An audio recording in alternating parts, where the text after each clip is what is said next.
Hello again, everybody. Don Eastep along with Dale Johnson and Bill Crook here from Campbell Field in Corbin. It's a big night as the Corbin Redhounds, with a record of 2-1, take on the undefeated Bell County Bobcats. They're 3-0.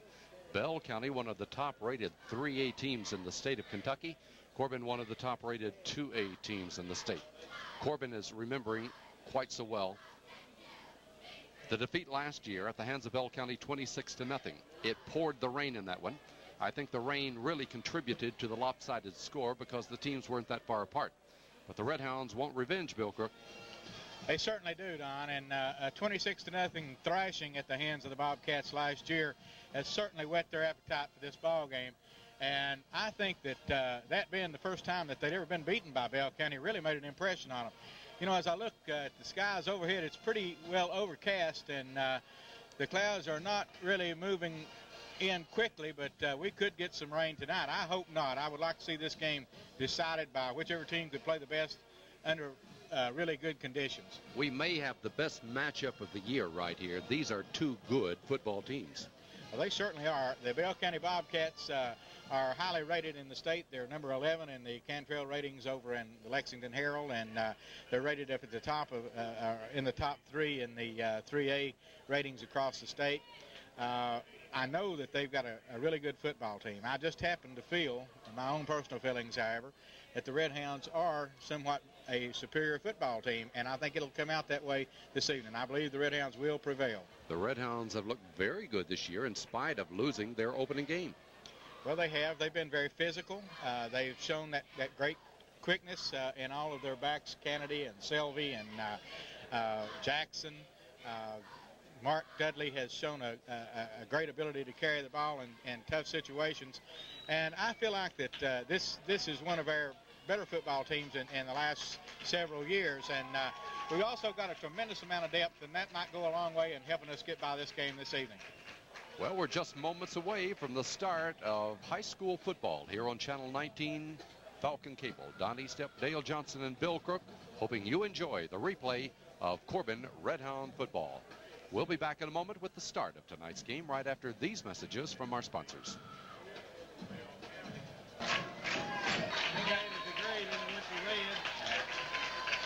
And our football game is underway. What a kick.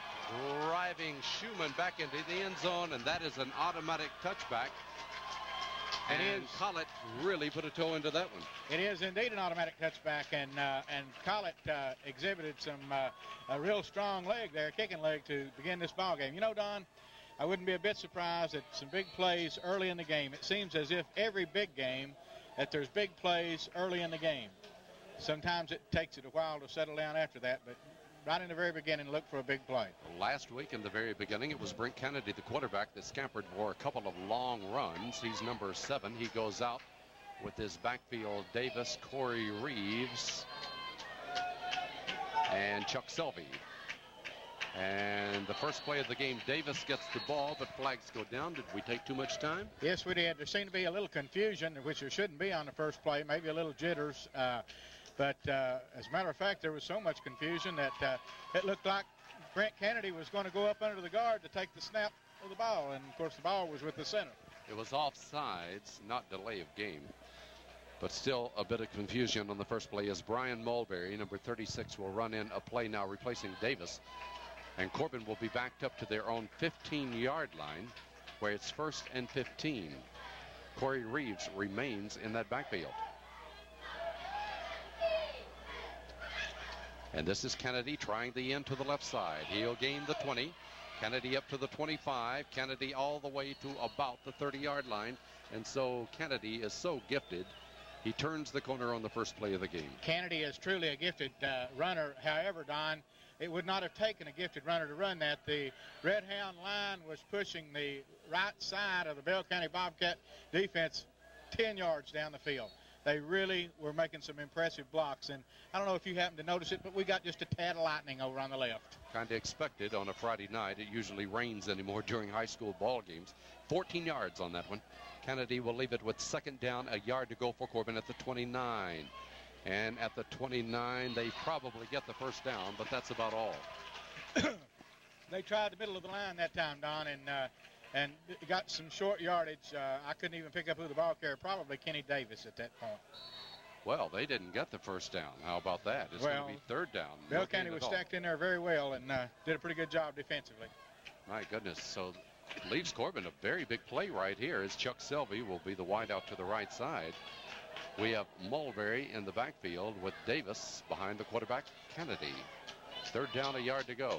They try it in the middle again. I think he got it that time, but stingy yardage by Bell High. He got it, I believe. Mulberry is across the line, the 30, which would give him the first down. But certainly the middle of the Bobcat defense is shoring up, and our front line didn't do anything with them on the last two plays. Bell High has some weight up there themselves. That big number 77 out there, Lonnie Gray, is 6'3", 284 pounds. Number 71, Scott Sizemore, 6'5", 234 pounds. So they have a big team. Here it is, 1st and 10, as Kennedy will keep around that corner to the 35-40. Kennedy bumped out of bounds just shy of the first down. And this seems to be our most effective offensive maneuver to this point, is to run the flanks. They seem to have a difficult time covering the outside runs of Kennedy. Of course, with his speed and some good blocking over there by Corey Reeves, they're able to generate some big yardage. But once again, we're in a second and short situation. It'll be interesting to see if we're going to try the middle of that line again. Kennedy got it up to the 39-yard line. Second down, a yard and a half to go for the first down as Selvey comes this way.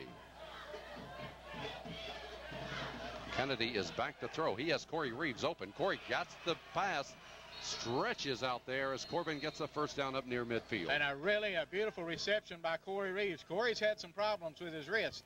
I was speaking with him today after school, and he told me he had a little bit of a problem with his wrist, but he sure didn't show any reluctance to catching the football as he stretched out, caught the football, and carried on for the first down. Hairline fracture, I understand what it is. They've got it well padded out there. He gets a 9-yard pass play. Corbin's second first down of the game up the 48-yard line. It's Selvey this way once again on the first down play. They'll try the middle, and Kenny Davis gets a yard at most to the 49-yard line. Bell High is playing very tough right up the middle. Well, they are. They're not defending the flanks very well, but their idea is to stuff the Corbin inside game, which in years gone by would have been sufficient to stop our team. But this year we have a tendency to run outside just a little more, and we can throw the football. We have Corey Reeves in the backfield again. Now number 22 is back there. That is Darren Jackson. And also Mulberry. And here goes Kennedy cutting inside Reeves. He gets up across midfield down to the 45 to the 44-yard line, and that continues to work. And just a magnificent block by Corey Reeves as he just completely annihilated the defensive end over on that side and sprung Brent for the extra yardage. Big Corey is such an offensive weapon, not only with his pass receiving, but he's the best blocker on the football field this evening, and he opened the hole for Brent that time to get some extra yardage. Almost a dead giveaway when you see Corey line up back there that they're going to follow him because he is so good. 7 yards that time. Corbin will have it third down, another yard and a half to go for the first down. It's at the 44 of Bell High. Corey in the backfield to the right side, but they try it up the middle, and Davis spinning. He may have it. Needed that yard and a half, and he just gets about that. I think it's going to be very close. I believe he has it. It's very close. So Corey Reeves, once again, was the one that sprung the block up close there to get him to the line of scrimmage. You know, Don, it's one thing to know that Big Corey is going to block you, but it's quite another to be able to prevent him. Once he comes out on top of you like that, there's very little you can do about it. So it's going to be close enough for a measurement. Very important here. Very important. And it is a Corbin first down. Right now, we're playing against what could be a storm blowing up. And if it gets wet out here, it's going to be a different ball game. So you want to make hay while the moon shines, Nellie. Yeah. Did you say something about moonshine? Down to the 43-yard line on that one. Corbin has their third first down of the ball game. 1st and 10 at the 43 of Bell High. The flanker back goes to the left side as Brent Kennedy fumbles the football, and Bell High comes up with it. Number 62, Joe Hammondtree, 6 foot, 219-pound senior, fell on top of that one at the 44-yard line. And the fumble has given it up as Corbin Lost that ball game last year because of turnovers. Turned it over at the 44. Two evenly matched football teams, Don. You cannot afford the luxury of turnovers, and we've given them one early. The quarterback, Mark Collett, number 13, has them out of the wishbone, and Collett will give, and here's good running up to the 49-yard line by Philip Green. And a tackle in there by Brian Mulberry and 84 Jeff Moran as they come up from their linebacker spots and stop him, but he gains about a good 5 yards, so we're looking at 2nd and 5. Just shy of the midfield stripe. 2nd down in a short 5 at that. Jeff Moran, number 84, a 6'1", 205-pound senior. Mulberry is number 36 out there on that tackle. So it's 2nd down for Bell High. That big quarterback almost drew him off sides. They say he did get in there. I didn't see him penetrate from my angle, but that's going to cause Corbin to cough up a 1st down as they will move the ball down to the Corbin 45-yard line, and Bell High gets their first down of the ball game. The lightning is flashing, but there's another thing, Bill. We noticed that kickoff, how deep it went, but look at the flag standing straight out. The wind is stiffly behind the back of Bell High, and that's important, especially if you have this air game. It is, and Bell County is very capable of throwing the football, but I feel like they'd want to control it on the ground as much as they possibly can. All right, they have a 1st down at the Corbin 45-yard line, and once again, it's Green. This time Green is stopped after getting a couple, maybe 3 yards, hopping over the 45 to about the 42. And it's Jonathan Wells along with Jeff Moran and Corey Reeves in on the stop, and this time they stop him for short yardage and put him into a little bit of a 2nd and long situation. Look for Bell County's big quarterback to straighten up and throw at any time. A big Bell County team as they split the end. William Hammontree to the left side. This is the 2nd down and 8 play. Now flags are down. They throw to Hammontree. He got it down at the Corbin 30, but watch out. Penalty markers are down. I believe this one will be called back. I believe it will. Hammontree, the wide out, raised and began motion before the ball was snapped, and I'm sure they'll bring this back. Looked like an obvious infraction that time, so I don't think there's any doubt in anybody's mind as to what happened. They were a little eager on it. That's going to cost them 5 yards, but what you have to consider is the ease with which they completed that pass as William Hammontree cut across the middle there and made the reception for 12 yards. Yes, he did, and he really was not covered until he was downfield pretty well. So we're going to have to do a little bit better job in our secondary than what we exhibited at that time. 2nd down and 14 yards to go. The ball is back at midfield now. The wideout to the left side this time will be P.J. Burnett. The officials have stopped play, however. 6:16 to go in the opening period. There's no score. They're conferring. So right now we have a timeout. Timeout with the score. Corbin nothing. Bell High nothing. They have moved the ball to the 47 where it should have been all along. Now it's 2nd down and 12 yards to go for Bell High. They stepped it off a little long and they corrected that mistake. Here we go. The fake into the middle and they give it to Green, and Green is upended after getting a couple of yards to the 45. As Corbin has reacted rather well on Philip Green. Well, they have, and you know, Don, what that was, Bell County was trying to cross Corbin up. They were 2nd and very long and passing situation, you would have felt like at that time. And instead they tried to cross us up with a delayed draw, and it didn't work. Well, I would think for sure right now we may see them going to the air on 3rd and 10 as into the lineup is number 84, William Hammontree. He splits to the left side, and P.J. Burnett is in the slot. Quarterback Mark Collett is back to throw. Collett looking. He'll let her go. And was that a grab or not? No, he dropped that ball. Intended for Hammontree, but he could not hold on. Let me emphasize one thing, Don, and that's that Mr. Collett can really throw the football with a lot of zip on it. That ball got there quickly, and had Hammontree had a little bit better hands, they would have had a reception because the ball was right on the money. However, Corbin's defense played up a little bit better and tighter that time, and it looked like they were covering well. However, the pass was zipped in there. Now, in punt formation, will be Smith. Joe Smith drops back to the 40-yard line. Kennedy back deep for Corbin along with Mark Dudley, number 12. And the kick is out of there, and Kennedy calls for a fair catch. Well,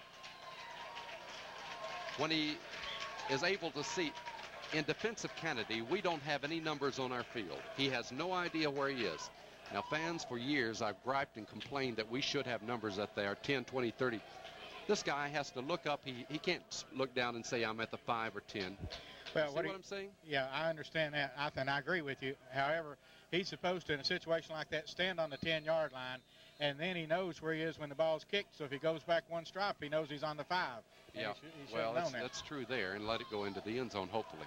But as it is, Corbin's back at their own 5-yard line on a fair catch. Kennedy, the quarterback, as he's back to throw. Watch it. He's going to be taken for a safety.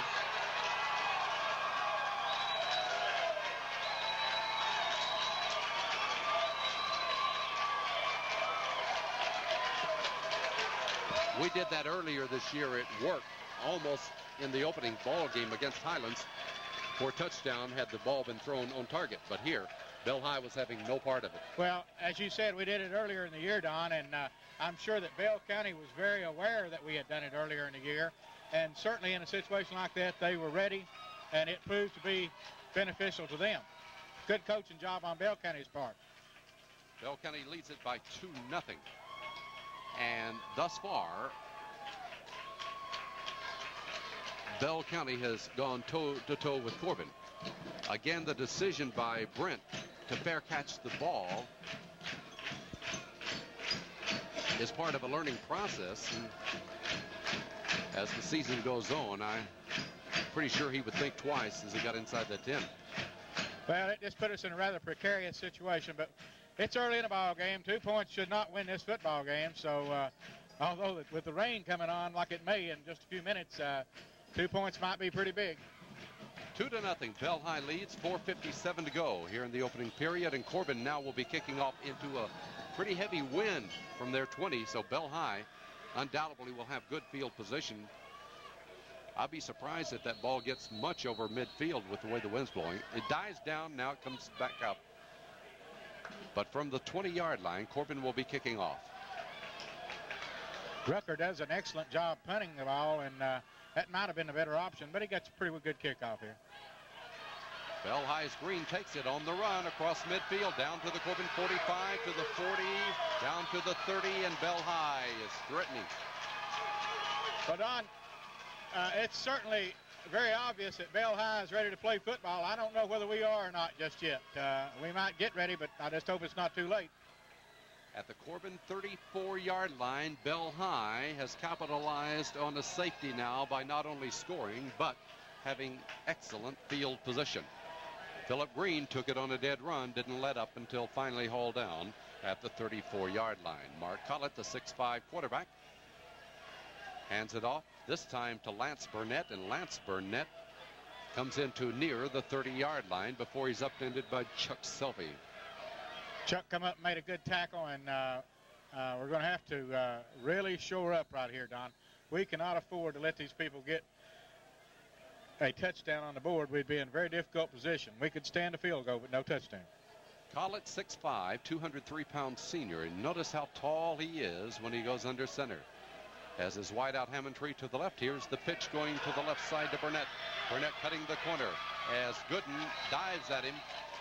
Not before he picks up a first down deep in Corbin territory. Tremendous effort by Jason Gooden to keep him from breaking it and going all the way.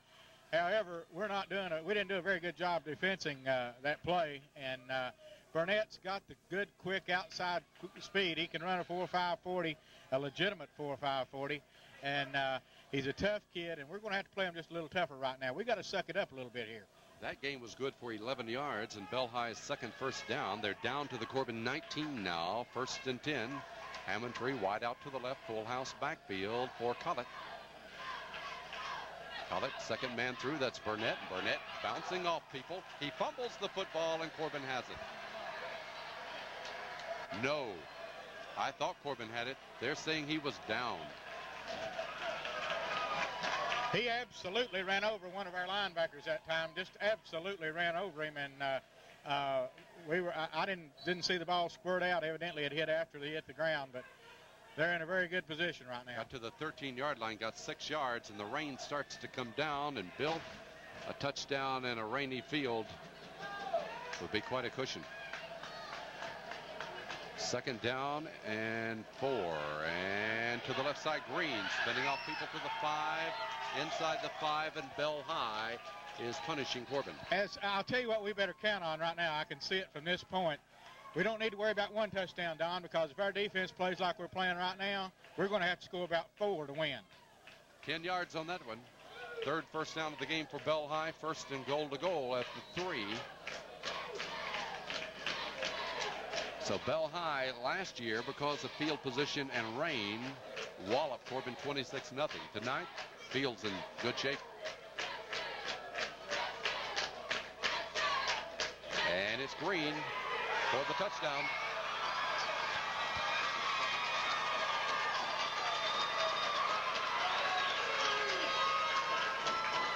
To tell it like it is, Don, they're kicking our tails. Yeah, they are just whipping us all over the field. Right. It's their line pushing ours back, and this is something we haven't seen as we enter our 4th game of the year. But they're just winning it in the trenches, and that time they knocked them back, and Green followed them and scored the 3-yard touchdown. We're going to find out a little something about character. We're going to see if our kids have got the character to come back in a game like this. Well, they try for the 2 after. They may make that. Burnett gets it. So with 2 minutes and 54 seconds to go here in the opening period, we have a timeout. And the score, Bell High 10, Corbin nothing.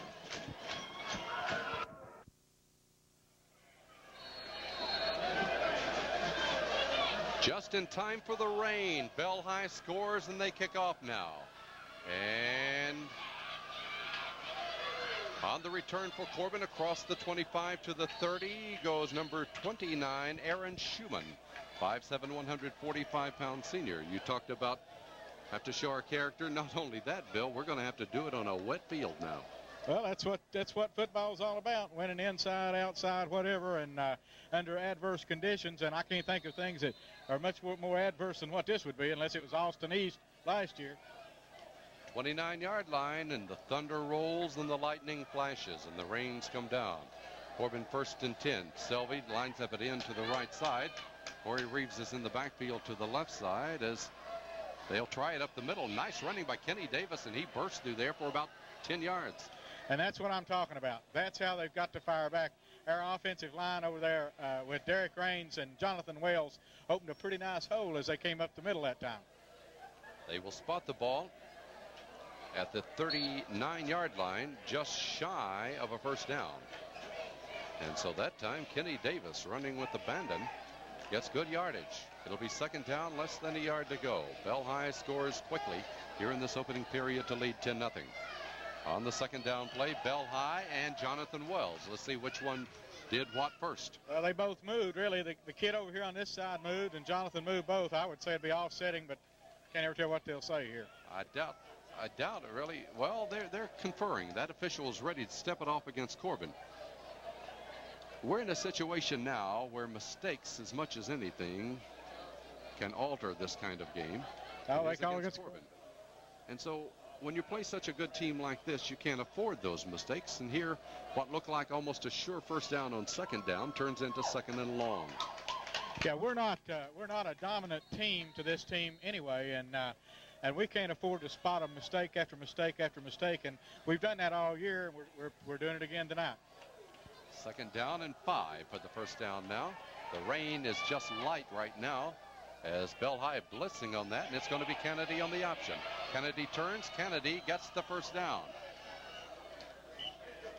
So the wings are where Corbin is making some yardage. And we can move the football, Don. I think it's obvious we can move the football. We've just got to keep from turning the ball over and giving them excellent field position as we've done the last 2 times, and move it down the field, take our time. We've got a long ball game ahead of us. If we can put it in the end zone, it's starting all over again. 9 yards on that one for Corbin's 4th first down of the game at their 43-yard line. Wideout goes to the left side. As Kennedy calls, he'll leave it in the middle with it. No, he fakes. Here's the pitch going back to Jackson. Turning the corner, 45, midfield, down to the 45, and knocked out of bounds near the 40-yard line of Bell High. And a really nice run by Darren Jackson as he hit the sideline and opened throttle. He shook off a couple of tackles and picked up excellent yardage. Darren Jackson is combining that power that he used last year along with some good speed and quickness and making the most out of it. Apparently he had stepped out of bounds right after he crossed midfield, Bill, and instead of down there at a first down, he's going to be at the 49 of Bell High, but still that play was good for 7 yards. 8 yards. It was, and certainly that's what we needed. More flashes of lightning, Don. Second down and 2 for Corbin at the 49 of Bell High. So this time the backfield is full. Kennedy rolling behind Davis' block. He tries to cut the corner. He turns. He's got the first down. And Britt Kennedy, as we've talked about, so gifted and so fast, gets that first down. And he will be very hard for Bell High to contain. He certainly is. And the more times that he's able to get outside like that and run the flanks, the easier it's going to be for him to open up the middle of the line. And their offense should be able to move the football pretty well. Things sure are getting shaky around here. A lot of lightning flashing. They may have to call it off if it gets too bad. Corbin has the first down at the 45-yard line. That is their 5th of the ball game. Now Mark Dudley is the wide out to the right side. Thunder rolling with 57 seconds to go in the opening period of this game. Kennedy back to throw. Kennedy looks. He's got some time. Over the middle, he shoots it. Ooh. Intended for Corey Reeves and almost intercepted on the tip. And the play was well covered in the middle, Don.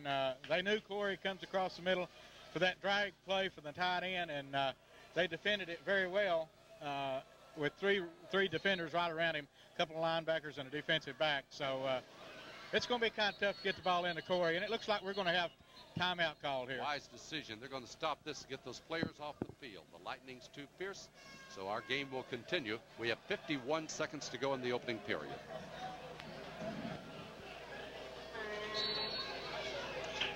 We've had a rain delay of well over an hour as we get back to play. Rain-soaked field at Campbell Field. Corbin 2nd and 10 at the 45-yard line, trailing by 10-0. People jumping off sides. What will develop here? Bill, this rain delay is the longest one I've experienced in several years, and that field no longer is a carpet like it was. It's a sponge. It is, and but it's better to have a stand of grass on it like it has there than to be mud. And what we've got to be concerned with is what kind of an attitude that we're going to come out of the dressing room with here. And I'm hoping that we're going to be eager, but we were a little over eager that time. This is the time when we're supposed to come out and tell them to lock the doors and hide the children, that we're going to play tough. And I don't know if we're going to do it or not, but this is the place for it. If I'm not mistaken, we had offsetting penalties that time. That's a rare occurrence in high school. Yeah. 2nd down and 10 yards to go. So they're going to let us start again. They've been in that dressing room a long time, and they're eager to go. Now Kennedy under, Davis, Selvey, and Corey Reeves back there with him. Both ends are in tight. Here's the 2nd down play. This will be Selvey cutting to his right. Selvey is taken down.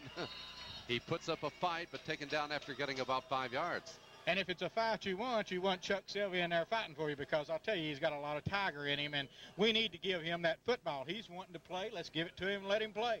All right, he gets 7 yards right there. Corbin has been able to move the football. A couple of mistakes has cost him. We're still in the opening period, but just about to end that. Selvey has taken the ball to the 38-yard line.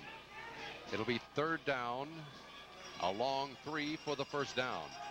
Again, both ends in tight. The backfield straight away. Davis, Reeves, and Selvey, and Corey Reeves jumps the gun this time. Selvey would get close to a first down, and the clock just continues to run. Although he ran out of bounds, they let it go on out. When you're behind 10-0, you don't like to see a clock continue to run after he's gone out of bounds. Especially if it's your guy that's running the clock. And we've got a penalty here, and they can't end the game in the first quarter on a penalty, I don't believe. So we're going to have to back up here. We've got to get ourselves in the game. Our minds are not in the game real good right now. We're just completely out of sync. I don't think Coach Adams realizes that there's another play here in the fourth quarter. He's got his... No, they'll turn it around, and they'll continue in the second quarter with the play. That's only at the end of the game or at halftime. We're in the first quarter here. So it's a 5-yard penalty that'll be coming against Corbin. And we've come to the end of the first quarter after one period. It's Bell High 10, Corbin nothing.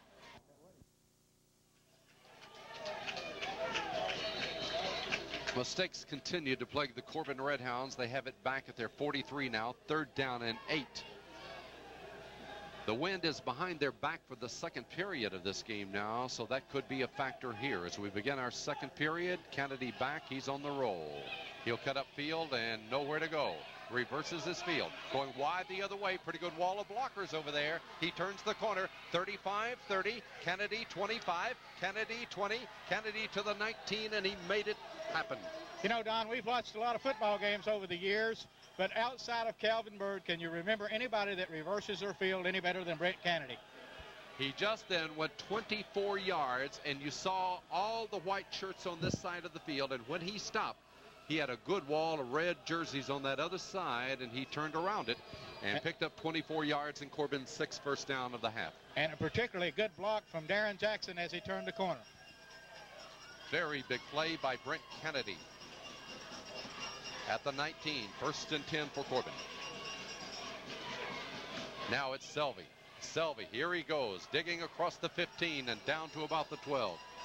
And, you know, they're going to Selvey, they're going to Kennedy, and that's, in my opinion, that's a very good decision. Both are excellent ball carriers, and we will continue to move the football like that. That is bread and butter when you have those two in your backfield. He carried the ball to the 14, a pickup of 5. Well, let's call it the 13, a pickup of 6. 2nd down and 4 for the first down. Selvey is in that backfield right now as Kennedy calls, and Selvey gets the call, and here he goes. Selvey near the 10-yard line and near a first down. The offensive line is beginning to do a good job, Don, and they're opening up some holes, and Chuck Selvey's shooting through them and running with power. Wow. So it's a 1st and goal. Selvey has taken the ball on successive carries now for the first down to the 8-yard line. He picked up 5 more, and Corbin has 7 first downs. They've moved the ball very effectively. It's a matter of getting it in the end zone now. Okay, Selvey remains in the backfield. Mulberry is there along with Corey Reeves as Kennedy takes them under on the 8-yard line. 1st and goal to go. And this time it's Selvey. Wow, does he lower the head and dig and gets to about the 5. You can never question the effort of Chuck Selvey. He will always give you 100%. Bursts up into the middle of the line and picks up it all the way down to inside the 5-yard line, Don. 3 yards there, 2nd down and goal to go. So Selvey has carried the ball successively now to put it within threatening territory of that goal line as Corbin tries to get back in it after a disastrous first quarter. They had a safety and a touchdown go against them. Here we go on the 2nd down play. Kennedy. Kennedy will keep. Here he goes. Kennedy scores the touchdown. Super. Absolutely super. Great decision by Kennedy. He pulls it out of the fullback's belly and runs it in on the option. Beautiful run.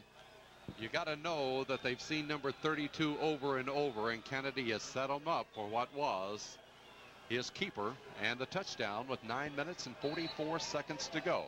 Now we're down by 4, and the try for the point after.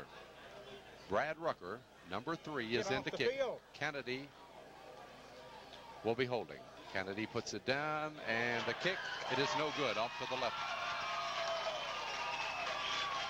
But now, with 9 minutes and 44 seconds to go in the first half, the score is Bell High 10, Corbin 6.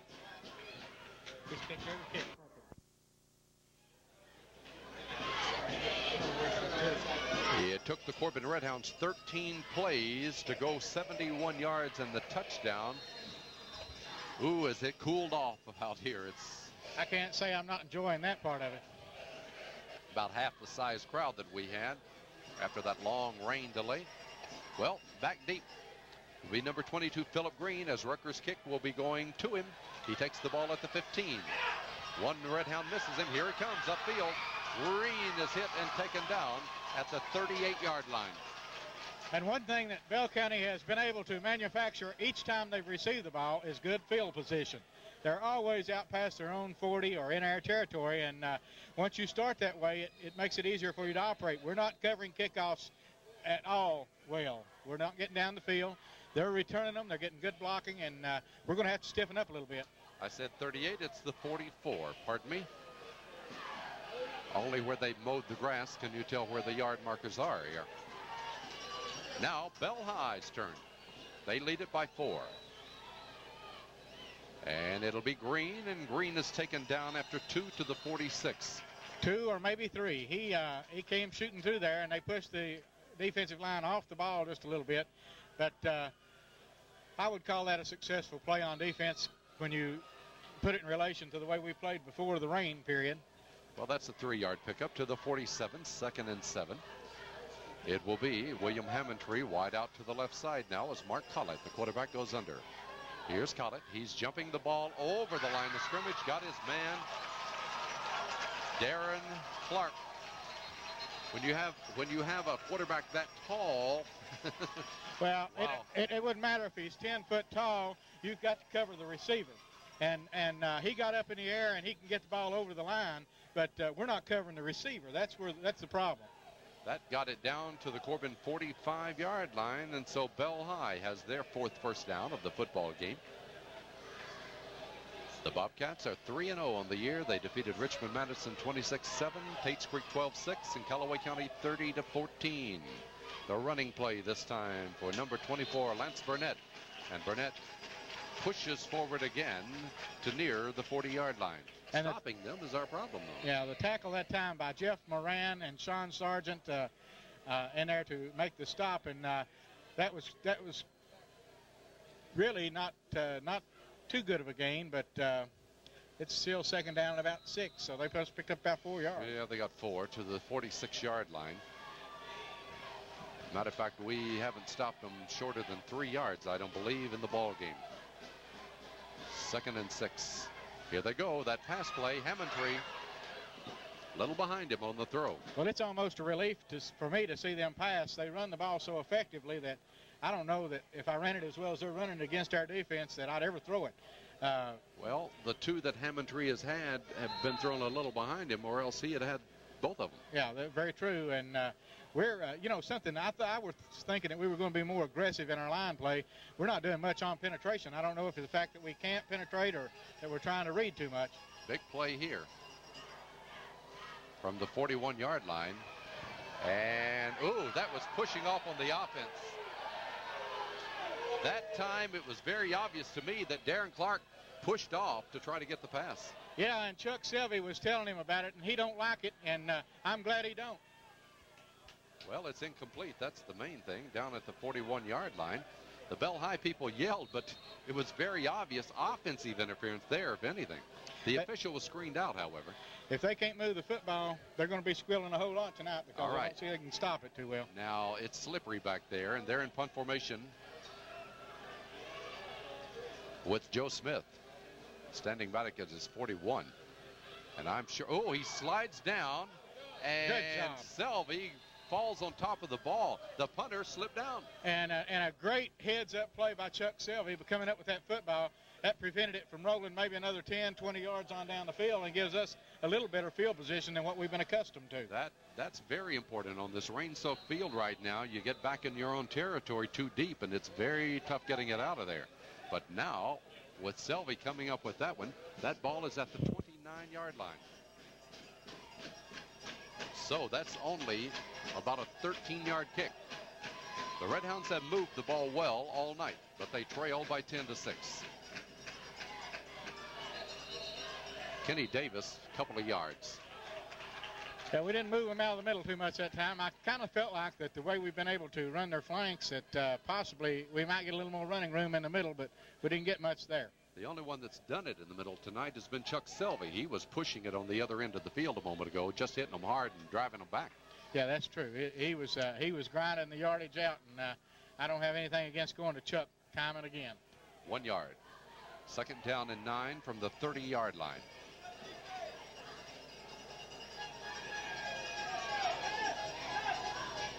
As Kennedy calls, here he goes. Selvey the trailer. Kennedy keeps. Kennedy is taken down for pretty good yardage up to about the 36, 37-yard line. Yeah, an excellent ball handling by Brent Kennedy that time as he was able to fake it inside and come outside and pick up excellent yardage. That's a play that they've not been able to solve this entire evening. We've been able to run their flanks all evening. They will spot the ball at the 37, so give him 6 yards right there, and Corbin will have it 3rd down and 3. And Kennedy will have an equipment problem, so they're going to have to stop the clock for that. 6:15 to go here in the first half as Bell High leads it by 10-6.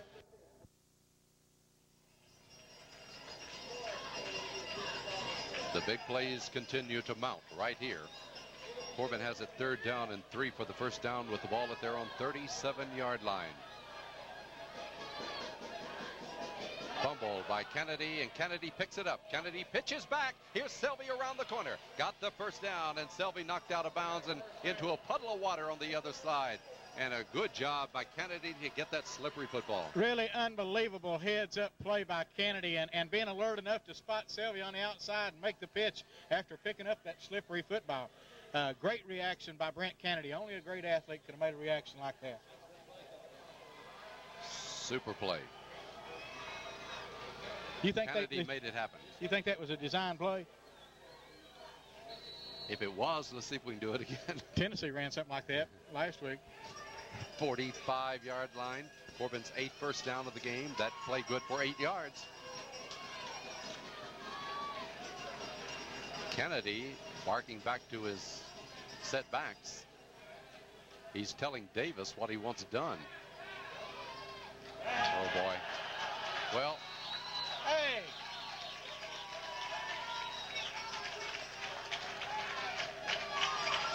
I think it's very obvious as to what happened there. A lot of confusion. We were really unorganized. We didn't have any idea what was going on. We were jumping around, and got to get our heads in this ball game. We've got a better ball club. We've just got to get our heads in the ball game and concentrate. Mistakes have us behind right now. Some brilliant play by Kennedy had given us the first down.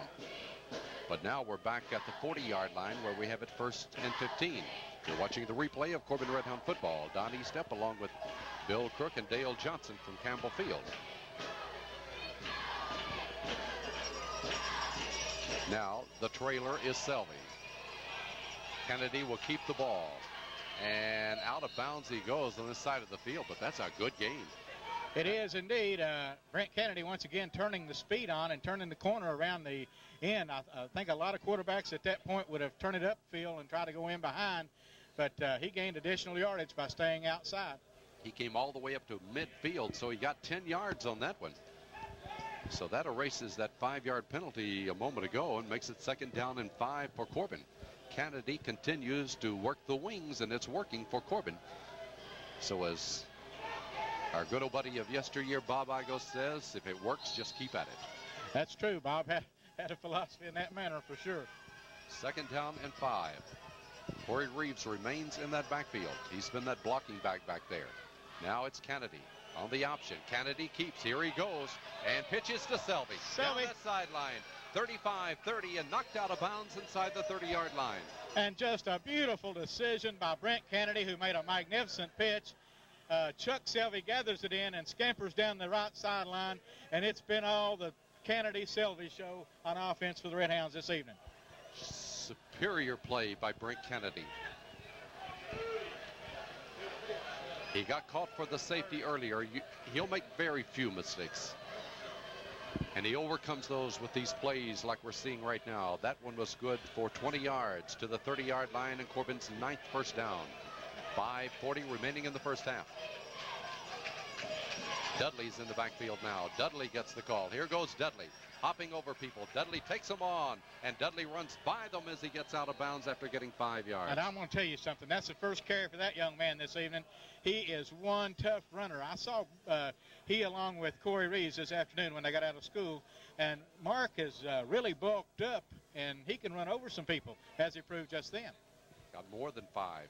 He took the ball inside the 25. They marked it at the 24. Corbin will have it 2nd down and 4 from there. Well, the 23. Let's give him 7 on that one. 2nd down and 3. Davis is the up back. Reeves and Selby back there with Kennedy. They fake the blitz, and here he goes. It's given to, pardon me, that's Jackson. Jackson gets the call, and that will be close to a first down. Very close to the first down, and Jackson's a very good short yardage back. He can bust it up in there and get your first downs for you on short yardage play like that. Near the 20-yard line, Needed to get about 3, and that's about what he got. I don't think he got enough for the first down. At least no indication here. So it would be 3rd down and less than a yard to go. And you know, Don, this is a good place to waste a play right here. If you want to fake it into that line and have Kennedy drop back and hit somebody like Corey Reeves, it may be a touchdown. The Redhounds on their way back as they call timeout to talk about this 3rd down play with 5:08 to go in the first half. Bell High leads by a score of 10-6.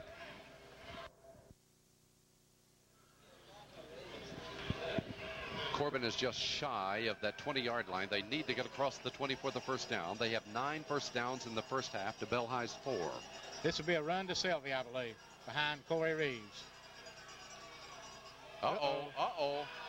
Better get out of there in a hurry now. Ooh. Well, shades of Highlands game when we went wide and didn't make it, but now we get a 4th down reprieve. Yeah, the thing about that play right there, that particular play right there, is Chuck, instead of trying to fall in behind for the pitch, should have come up and blocked that time. Yeah. If he'd come up and got his block, he would have been able to turn that corner. But instead, he fell back for the pitch. He was waiting, and then there was nothing there but white jerseys in front of Kennedy, and I think he was very fortunate to get it back to the line of scrimmage. Only his tremendous athletic ability got it back to the line of scrimmage. We're just a hair short of where we were. It's 4th down, a yard to go. Bell High has been very tough in the middle tonight. We know that. Selvey is the only one that's been able to produce it there, and he's not in the backfield right now. Kennedy goes under. 4th down play. This is Jackson. Jackson got it. He got the first down. Oh, how big that was right there. 4 minutes and 50 seconds to go in the first half. Across the 20, Corbin has their 10th first down of the ball game. Let's call it the 19 on that yard pickup by Darren Jackson. And there'll never be a more valuable yard that Darren's picked up than that. The defensive man was there, but his leg kept him driving forward for that all-important yard. Selvey carries in the play, talks to Kennedy. Corbin 1st and 10. They trail by 4. I think the conversation must have went like something like, Brent, I'll block next time. Why is the clock stopped? I didn't see a timeout called. I don't know.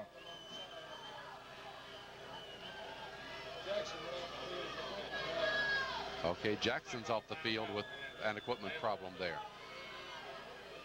So they're going to bring in Dudley to replace him. Dudley carries in the play. Well, they're switching them again as Mulberry goes out. I don't have too much trouble with the players we got on the field, but they got an official over there fixing equipment. Oh, I see. And he's not in the lineup, so Jackson was getting the attention from the referee on that particular play, and that's why we were holding up. Now Mulberry comes back in. And Selvey goes back out. Selvey came in and out without a play going. Yeah.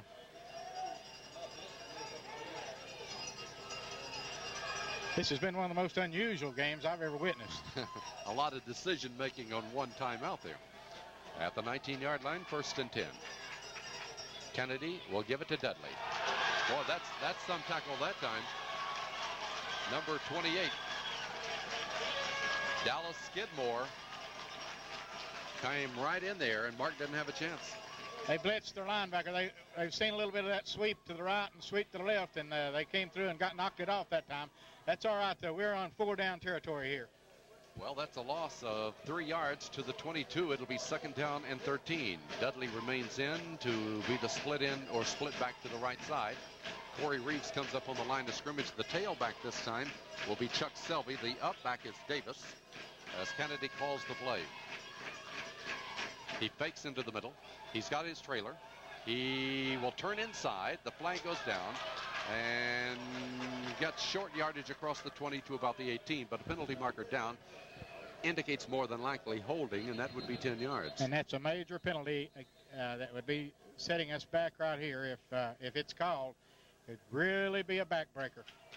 We're just about getting set and priming the pump for a pass here as things develop. I don't know whether they'll take this or not. Yeah, I'm sure they'll take a 10-yard penalty. They'll take that. Yeah, I think they'd want to get them back up around the 30-yard line, so that's what will happen here. As number 52, Colin Ball, 6 foot 210-pound junior, comes into the lineup now, replacing number 62, Derek Raines. They do take that penalty, and that moves it back up to the 31-yard line, where Corbin will have it second down and 22 yards to go for the first down. They have to get all the way down to the 19, so that was a big one. And this is a second down play as number 29, Aaron Schumann, comes wide to the left.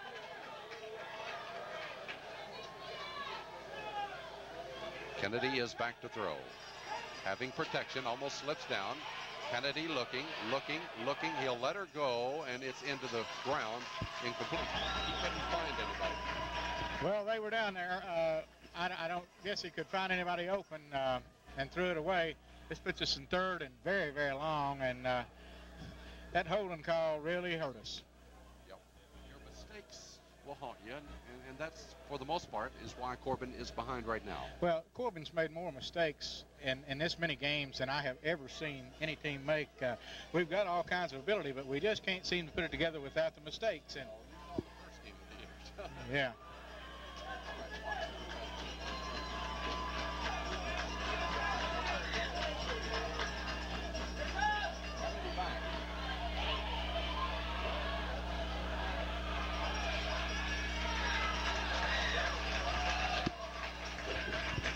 Down to the 25-yard line.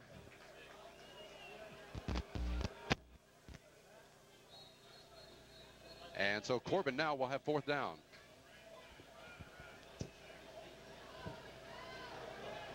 Well, what was a good moving play has turned into a fourth and do or die from the 25. They will have it 4th and 16 as Corbin calls timeout with 2:46 remaining in the first half.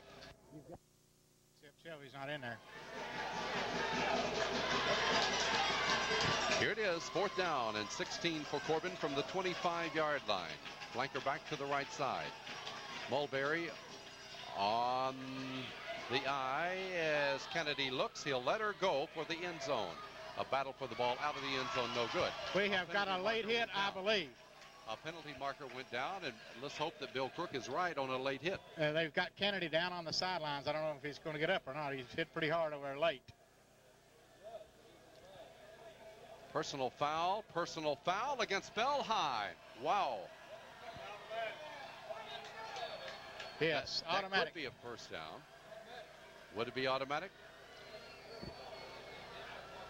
Kennedy took a blow, and that right there could be the biggest play of the ball game if I'll tell you one thing that bogged down in the second half. Tell you one thing that it definitely is. It's the biggest break that we've had this season.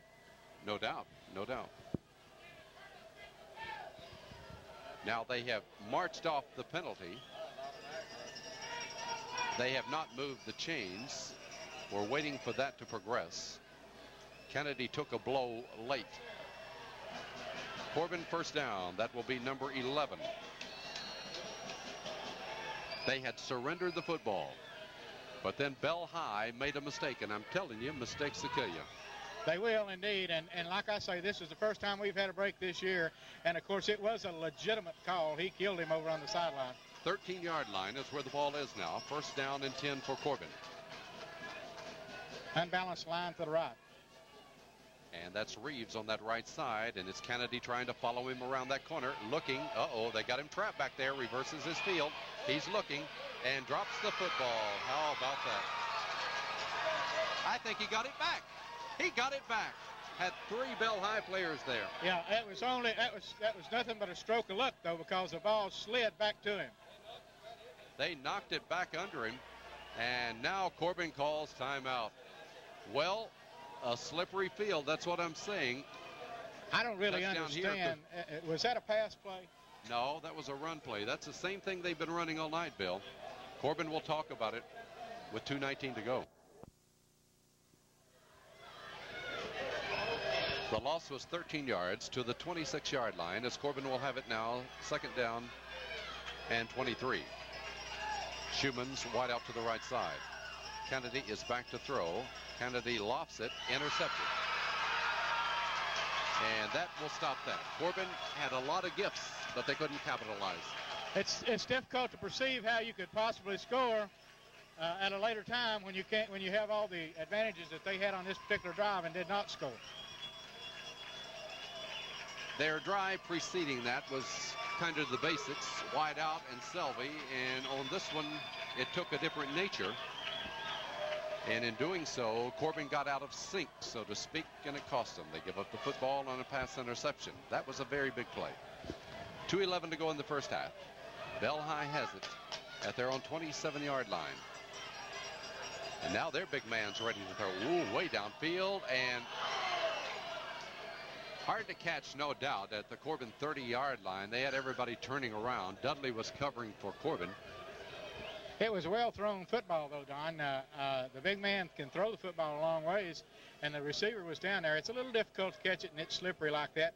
We did not do a particularly good job on coverage, but they've got a long ways to go here, and it looks to me like they're going to air it out and try to score. But I wouldn't be surprised if they didn't run a little draw play right here. Well, let's hope whatever they do comes back to haunt them with 2:05 to go in the first half at the 27-yard line, 2nd and 10. Mark Collett, the big quarterback. Collett will deal it into the middle, and Green gets away from people, fumbles the football, but I think he was already down anyhow. He got the first down all the way up to the 40-yard line.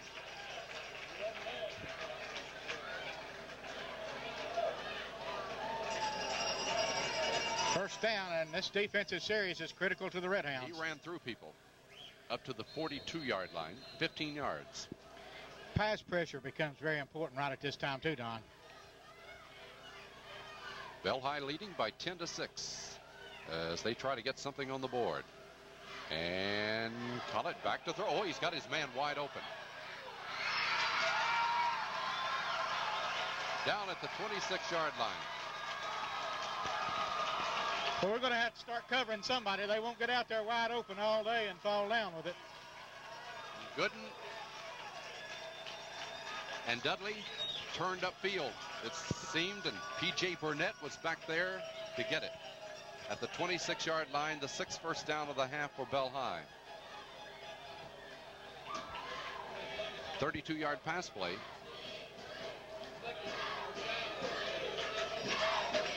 And Bell High ready to go with a minute 37 in the first half. They can move that ball. They're showing it right now.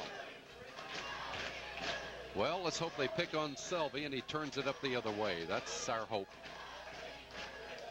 I think they're smarter than that. Collett will try the running play.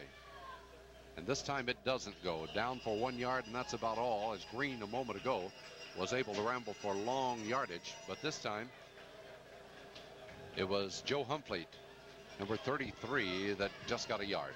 You can watch Hammondtree on this play, Don, number 84. I really think it'll go to him.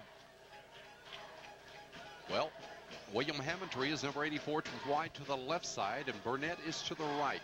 A minute 9 in the first half. Collett looking into the end zone over the head of everybody. He's throwing a pass, though, that if you intercepted, you couldn't do much with it. But well, he really throws it downfield so well. With so little effort. When you're 6'5", I guess you got a lot of leverage, but he gets it downfield with so effectively that it's tough for us to react on it. And one thing that's helped with the rain, he seems to have more time back there to throw it. Well, he got plenty of time before it rained. 3rd down and 7. Back to throw. Collett, he's being chased now by Corey Reeves. He evades one, evades another. He throws the ball, and it's incomplete.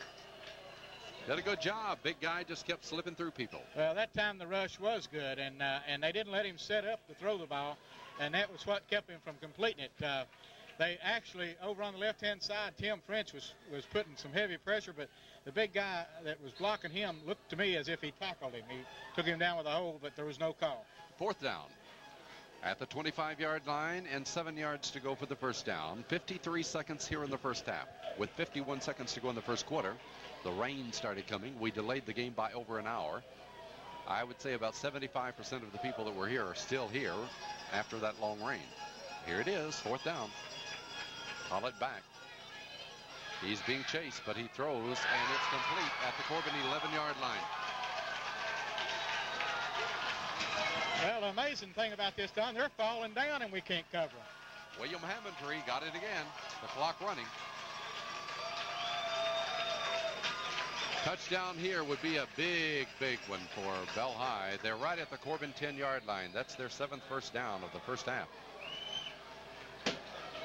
So now, with the clock running at 40 seconds, Collett goes under. Collett pitches back wide to the right side. Oh, they got try a reverse now. And their man goes the other way. Let's see where he will go. That is Lance Burnett that tried to get on a reverse, and he got out of bounds with 26 seconds to go. Don't know where he is. Well, he got a couple of yards on that one. One thing he did, Don, he ran off 18 seconds going back and forth across that field, though. And they had some vicious blocking for them down there. Yeah. He got it to the 8-yard line. So 26 seconds to go. 2nd down and goal to go from the 8. P.J. Burnett is wide out to the right side. Hammond-Tree to the left side. Collett under. Collett steps back, throws, and touchdown. Hammond-Tree caught a bullet. Well, he caught it where they've caught it all night long. That's about 4 or 5 passes, 6 passes they've completed in that same area of the field. We're going to have to do something about it. In a couple of minutes, they were able to go 73 yards and score. That's all it took them. 21 seconds to go in the half. And Bell High turns on the offense. This kid can throw the ball, and Hammond-Tree can catch. Well, they found a very vulnerable spot in their defense. He's throwing it right in there at the same spot every time.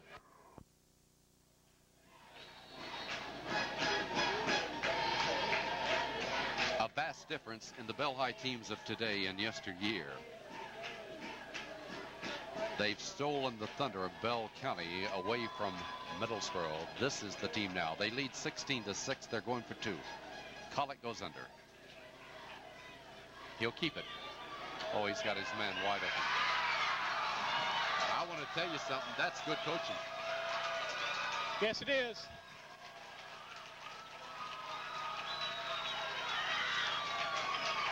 They go ahead by 18-6 with 21 seconds to go in the first half.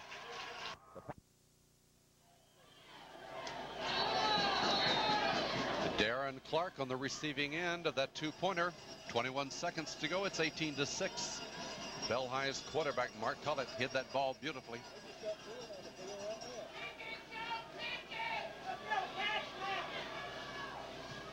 And here's the kickoff. It will be out of bounds. They'll try it again. No time ran off the clock there. Missed opportunities. Corbin had a great opportunity at the 13, 1st down and 10. They muffed it. Bell High was able to come back and turn it and take it downfield. So what we have is a situation that Corbin could have been ahead. Instead, they dropped down by 8 more points. Matter of execution, Don. They have executed their offense very well. We've executed ours very poorly in critical times. We moved the ball, but it seems like when we have to have it, we just can't seem to get it done. Well, they're going to take the ball, I would presume. Well, they're not going to do anything with it anyhow but fall on it, so it doesn't make any difference where they take it. But normally you would never take the ball where they're taking it. The old rule was you got it at the 40 or 5-yard penalty. Now, if it goes out of bounds, it's a 5-yard penalty. But we're taking the ball at the 25, and it's very obvious. The only reason you take it that deep on a wet field is to fall on it. I'd certainly hope so. 21 seconds to go. All of these people wide out. There's no way that we're going to do anything with it. I'll just tell you. Now they're going to play it. They're going to run it. They're going to play. They're going to throw the football. Or run it. Why risk a handoff if that's what you're going to run? Okay, the clock will run out as Bell High shows their might here against Corbin. Battle of powers of AAA and AA football, and at halftime, Bell High leads Corbin 18-6. The second half in just a moment.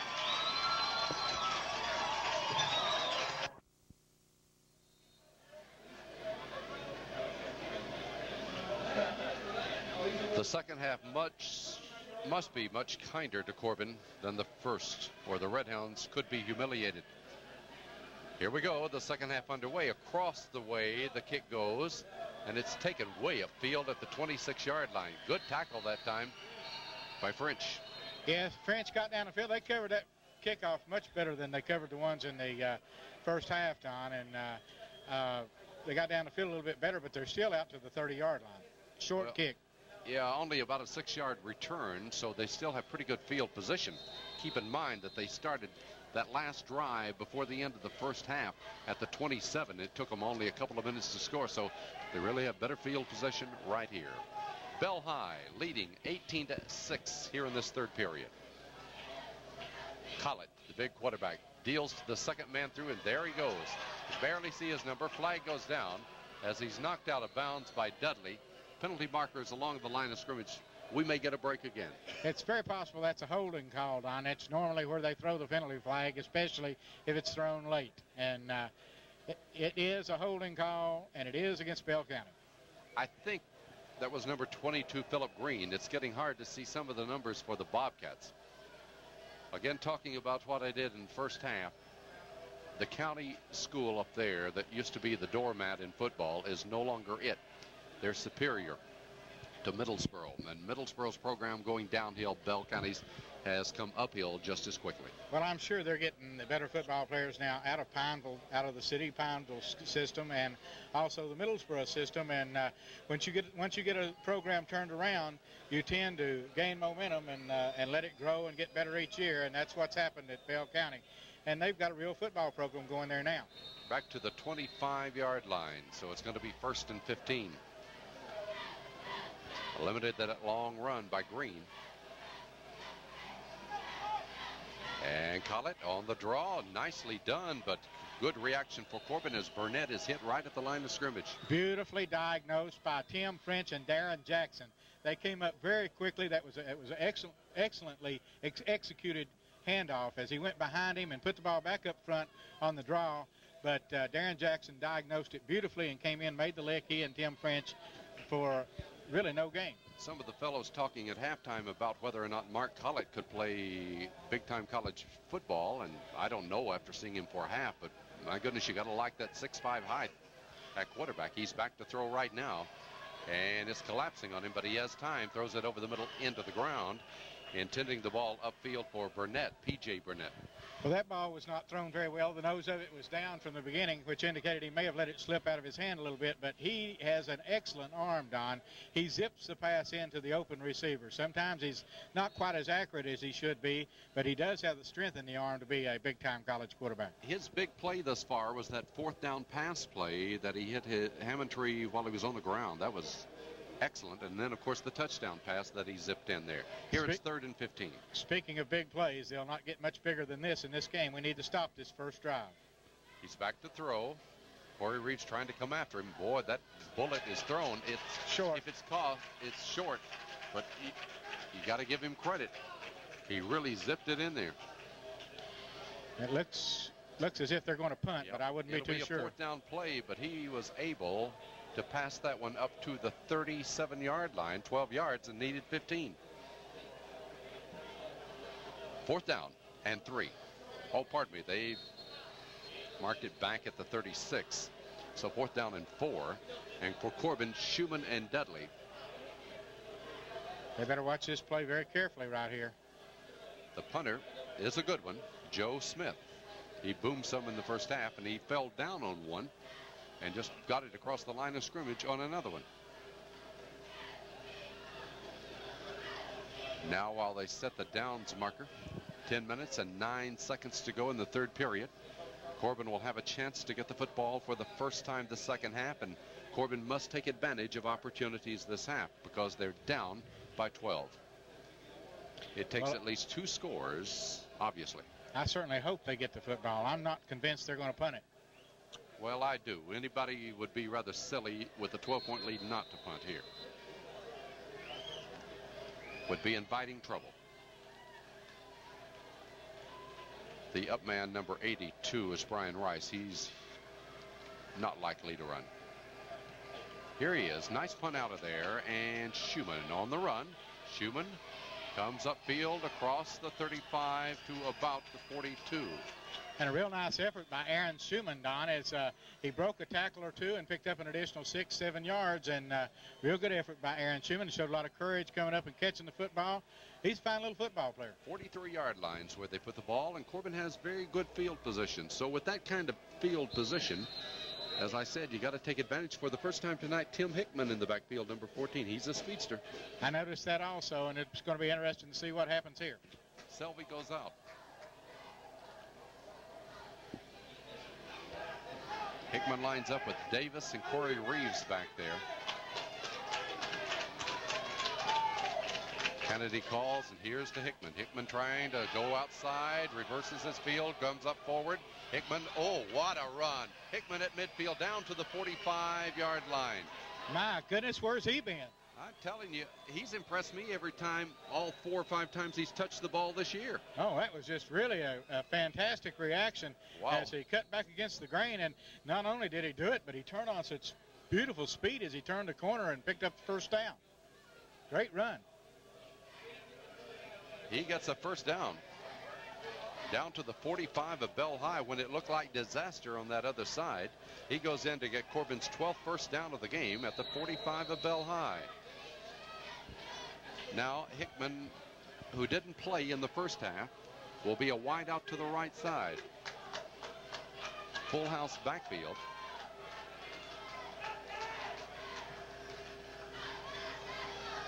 Oh boy. Moran jumps off sides over here, and Corbin. If that's us, Don, that's 8 times in less than 3 quarters that we've jumped off sides, and there's really no excuse for it. We got a reprieve by both teams being offside before. That's an odd call. Usually the offense will get it.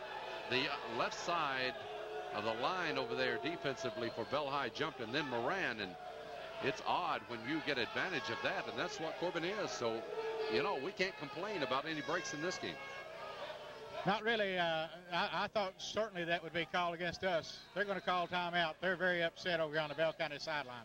Well, we do have a timeout with 8:57 to go in the third period, and Bell High leading 18-6.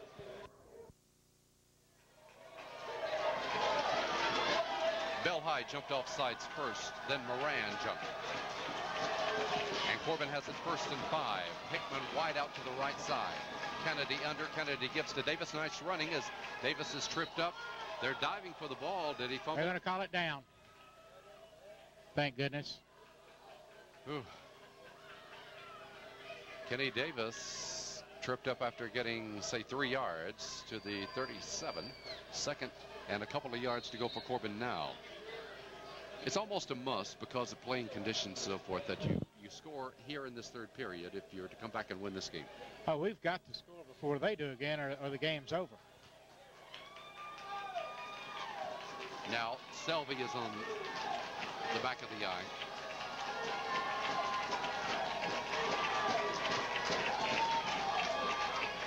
And Selvey trying to dig for the first down. Didn't see much of a hole there and just leans forward for a couple, but I think it's going to be short. Let's see. That's tough yardage in there, Don. Tough, short yardage. Yep, it'll be short a yard. At the 36-yard line, Corbin 3rd down and a yard to go. So that first down offsides playing an important part right now. Selvey is a wide out to the right side. Mulberry in the backfield with Corey Reeves and Davis. And, Mulberry didn't make it.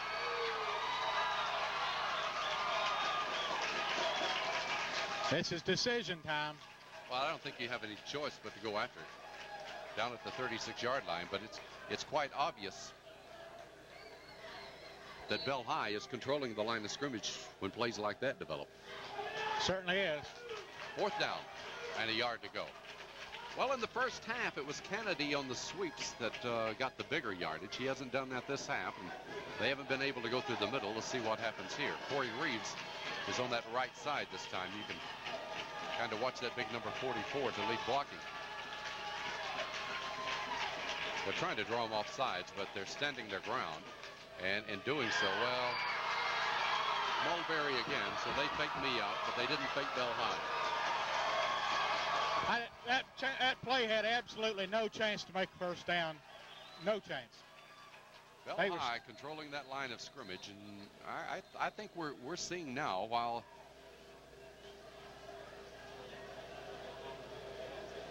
games are won and lost, if you can't control it right there and get that on 2 tries for 1 yard, you're going to have to admit the superiority of the other team, and that's what happened. Yeah, they whipped us in the line. They certainly did.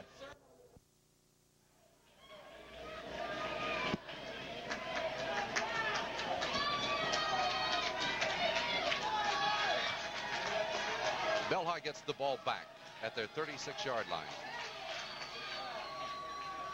And that looks like Burnett moves it to about the 38 for a couple of yards. And Mulberry, who was unsuccessful in 2 tries to get the first down, makes the tackle. Watch how they come up to the line of scrimmage, Don. They get down in unison. Everything's in sync. You don't have any jumping on their part. There's Chuck Selvey was right in line with Darren Clark. And had he not been there, that might have been a touchdown. Had I been there, it would have been a touchdown, because I thought the man that he faked the ball to had it. All right. Mark Collett. I hope they pass. We need time on the scoreboard if we can get back in it at all. We're not getting down the field in a hurry in this game. Watch that big sweep here. He fumbled the ball but picked it up and still has time. And then Moran and others get to him at the line of scrimmage. Well, they'll have to give it up, so we survive their offense, and now waiting for some electricity out of the Red Hounds.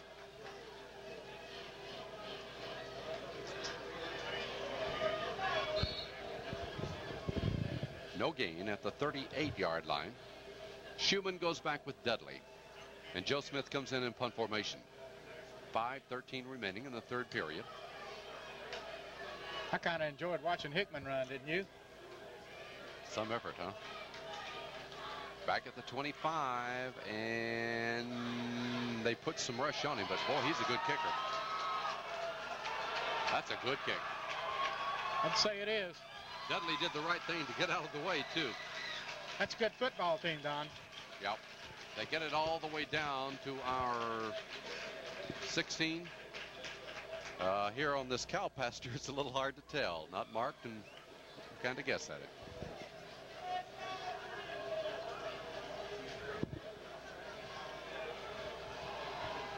It's really a shame to have a good stand of grass like that and not have your field marked, isn't it? Well, I used to think it was just me that didn't like the idea, but I've talked to people. Everybody in this press box was talking about it at halftime. But it's never been that way, and we go elsewhere. I just don't understand it, quite frankly. All right, Corbin down at the 16-yard line. And this will be Dudley trying to cut the corner, and flag goes down as Dudley makes a great effort. Watch that go up the sideline. The only thing took him down was the slippery grass. Dudley, a very tough, hard running back, perhaps the strongest back that we have. And they're going to have a holding call, I believe, against the Red Hounds. And should they do that, it's really going to put us in a precarious situation, backed up inside our own 10-yard line. Hickman is in. Well, we'll certainly hope it's not a holding. More than likely it is, but we're in a position right now we just can't afford to back up much further. But that's what it's going to be. Half the distance of the goal line, I think, is what it will be. Would put the ball to about the 8-yard line. And I haven't seen a 92-yard touchdown run in a long time. Hickman's in and Hickman's out. That's happened several times tonight. I must be giving him exercise. He might not be in shape, running him in and out, you know. That happened to Selvey on a play without anything happening in the first half. So he's in because of the change of the field position. He's back out of there. Selvey's wide out to the left side. Back at the 8. First down and 18 yards to go for the first down, and Bell High jumped off sides. We need every inch of territory we can get, and I believe they shot the gun that time. But we're down to 4 minutes, 10 seconds to go in the third quarter. We need to make something happen. Well, it's quite obvious when you're trailing by 12, it doesn't happen pretty soon. You're playing a good football team out there, and it's not likely to develop much in the fourth period if you can't get some of it going here. 5-yard penalty puts the ball up to the 13-yard line. So now we're to 1st and 13. So not as bad as it was a moment ago. Davis in the backfield with Darren Jackson, but wide out to the left side is Selby.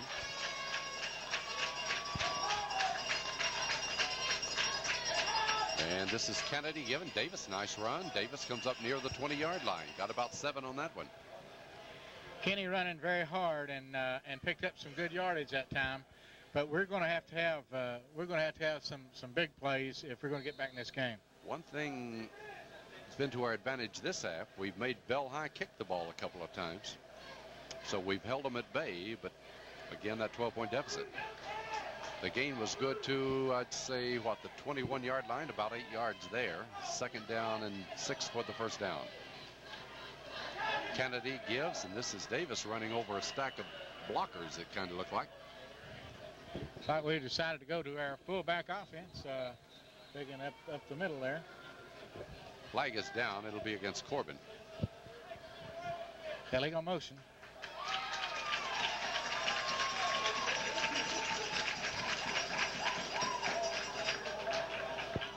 So the penalty against Corbin after they got that substantial gain by Davis will put it back at about where the line of scrimmage was originally, the 16, in which I think we're going to come up with 2nd down and some 10 yards to go if they take that penalty. I don't know if they want to take it or not. Let's see. Yeah. You know, these games, for those of you that just watch playback, you don't have this problem, but we're getting into mammoth in the last 2 games with the rain. It's just taking all night to play a football game. That puts it back to the 17-yard line, and we're 2nd down and 9. Now Moran wide this side and in the slot. Well, Jackson was. I don't know where Jackson's going. He goes on the other side. Wide out to the right side is Corey Reeves. Kennedy looking. Oh, he's got plenty of time, but he has nobody to throw to. I want to tell you, I was watching, and my peripheral vision here could see those receivers. Brent had nobody open. Well, that's a good coaching job, Don. When they can run your pass patterns as well as you can, that means they've done some scouting. We saw Tommy Greer here last week, and he did an excellent job of scouting our pass patterns. Evidently, they run them as well as we do. Back to the 14-yard line, a loss of 3. Now it's 3rd down and about 12 for that first down. Uh-oh, he's in trouble again. Here he's running, looking. I don't see anybody moving. You know, here's what happened up there. Reeves, Moran just kind of stopped out here, didn't keep moving, and the only one that did was Schumann. And poor old Brent was on his own. Well, what happens in a situation like that, when the quarterback gets in trouble, the receiver is to come back to the football. They're not coming back to the football. And they just kind of went to a trot there and right. Watched to see what he was going to do. And you can't leave the man on his own. He has run his heart out tonight. He's got to be tired, and we're just not doing a whole lot to help him. No way he could pass that one again, and so we're down to 4th down. 12 yards to go. The ball at our 14, and Rucker in punt formation. And Corbin calls timeout. 2 minutes to go in the quarter. It's 18-6 Bell High. Forced to use the timeout. I think only 10 men were on the field, and that's a wasted timeout right there. And so Rucker will be in punt formation in his end zone. It's on the ground. Oh, he has plenty of time. And the ball will hit. Good bounce, and that will roll. taking no chances was Philip Green. He just let it roll by, and it rolls dead at the 42. And, you know, Bell High had an opportunity, but they didn't come after him.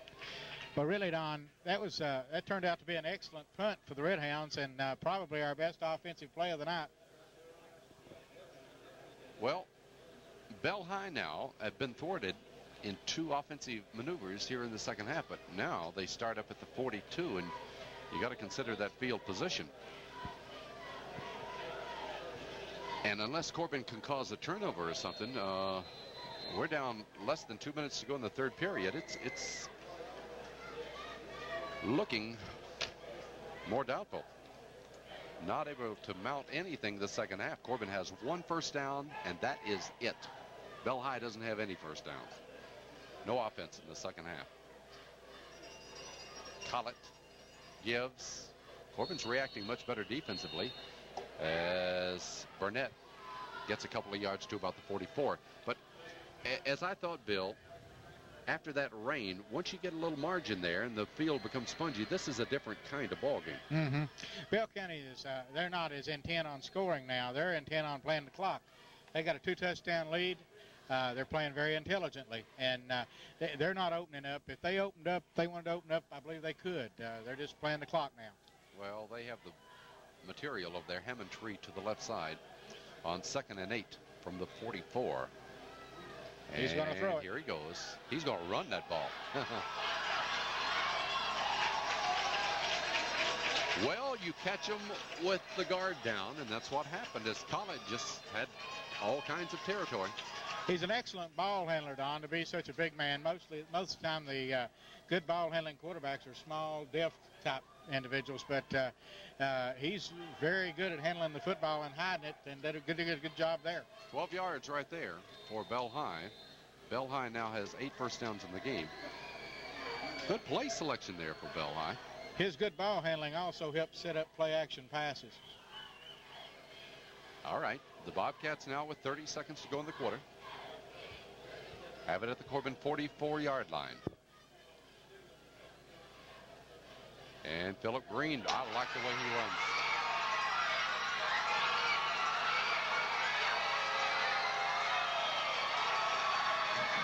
Tell you about Green. When he takes off, he runs hard, and he doesn't let up at any time. And that is the difference between him and the other runners out there. He just keeps pumping hard. Very tough individual, and there's no doubt about who has a better football team on the field this evening. Well, 13 seconds to go in the quarter. Just a matter of time before Green slipped them all. He'd almost done it several times tonight. He does it there. That's 44 yards. Bell High leads 24-6. They've scored in every quarter. Well, I really thought that Corbin would end this game. I've been impressed with the way they've been playing.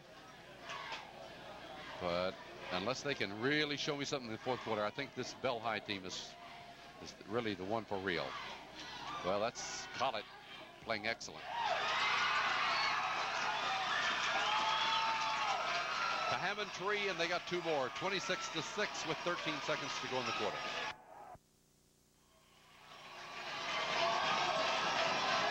Well, the Bell High fans are mighty happy. They lead 26-6 the kickoff. Schumann at about the 5. And he's taken down. And a penalty marker goes down as the Bobcats get a little too aggressive. Well, they're fired up. Well, Bell High has outscored Corbin 52-6 in the last 2 games. Yes, I'll tell you something. We have a rich tradition here in football, and not many teams have handled Corbin like that. Well, really, Don, in the last few years, if you get to looking at it, in big games, we've had trouble.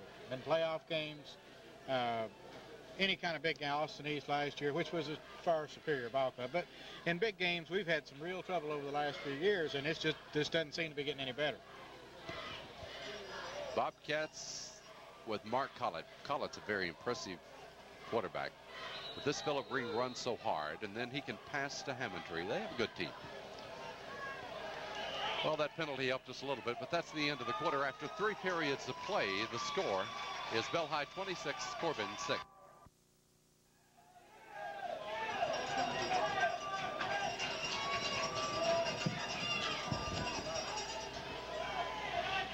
It takes 3 touchdowns now to overcome this deficit. From the 35-yard line, Kennedy throwing. Oh, he's got Dudley. Oh, what a play. Great catch. Great catch. Mark Dudley. Probably one of the tougher kids on the team. That takes excellent concentration to hold on to that ball. He was hit when he caught it. Corbin, no huddle offense. You gotta keep in mind, you gotta have 3 touchdowns. That pass play for Corbin is their second first down of the half, 13th of the ball game, to the Bell High 43-yard line. Dudley, oh, he's got an eternity back there, but he's going to have to let it go as he was throwing it for Corey Reeves. Well, that was one of the few times you could blame it on Brent, because I think Dudley was open initially over on the sideline, and Brent decided that he wanted to go deeper, and by the time that he got over here, it wasn't there any longer. I don't think Corbin has any choice but just about 90% of the time pass the ball. Yeah, but we can huddle on incomplete passes because the clock stops. I know it. Goodness. Kennedy back. Well, nobody's open. Good thing that Hammondtree can't catch our passes. Yes, it is. To this point, there's been very few people that can catch our passes, including us. I believe they'll huddle this time. There's no point in not. The clock is stopped. Well, there was no point in not huddling the last play. 3rd and 10 from the 43.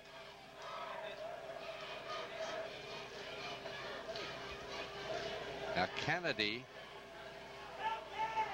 has had time to throw, but he hasn't had anybody open. Uh-oh, they're blitzing on him now. He's in trouble, and he'll throw it. I believe he's grounding it. They just unloaded on our quarterback that time. Yeah. No flag went down. It was very close to that. He has to be tired, too. You take Kennedy, the load that he's had tonight. He really has. He has carried the entire load, and it's been really tough. He's run all over the football field and from one boundary to the other, and he's got to be tired. 43-yard line, 4th and 10. Moran one way and Schumann this way.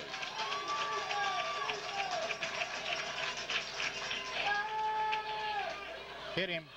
Hit him. Well, he's got time. Well, Schumann's down there in the end zone. Can he throw it to him? Batted around, looked like volleyball. An excellent effort by Aaron Schumann, though, Don. He came in and tried to knock the ball away to where he could get a hand on it. He just wasn't able to quite come up with it. Well, their coach is going to get a penalty. Will we continue with the ball? Yes. Maybe a dead ball penalty. I don't know. Yeah. He's been very upset most of the game. I don't really know why, but he has. That would be a dead ball. The ball should go over. If anything, it'd be 1st and 25, if that's what the case is.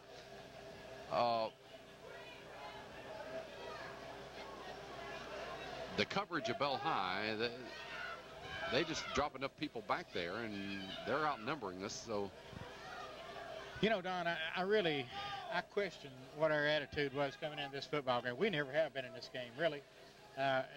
We made a couple of pretty good drives, but I question just how we come into the football game today. Well,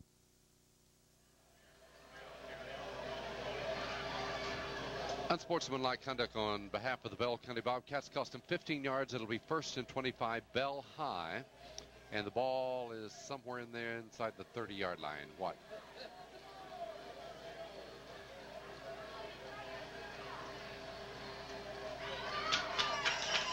And they got a chunk of that back as Green continues to run with those knees high and a lot of drive.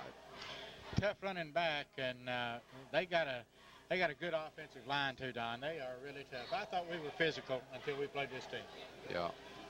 Let's see. Where would the ball be? 50, 40, 34-yard line now. So he got about 5 yards there. It'll be Hammondtree coming to this side. 2nd down and 20 for the 1st down. Corbin jumps off sides. Encroachment. Yes. 9 times. You know, on second thought, the field would be excellent for that cow patty bingo we were talking about. There are no numbers to get in the way. Tonight be an awfully good night for it, too. We're talking about having some cow patty bingo. Sounded interesting to me. We raised a little bit of money. 5-yard penalty there up to the 38-yard line. So now it's 2nd down and looks like 15. Clock running here in this 4th period. 10:20 to go. Bell High leads 26-6. They beat us last year 26-0. Last year I kind of blamed a lot of it on that driving rain. I don't think we can do that this year. I'm blaming a lot of it on Bell County this year. And there's Green. He's tough. And tremendous blocking, too. Coaches, he's mad at Hammondtree. Yeah, I think he made a late hit and he got away with it, and the coach is going to make sure that that don't happen. That's a good coach. That's a good football coach there. Yep. Now the ball is 44-yard line. So he got, 6 yards on that one. It'll be 3rd down and 9. They started 1st and 25 about 30 minutes ago.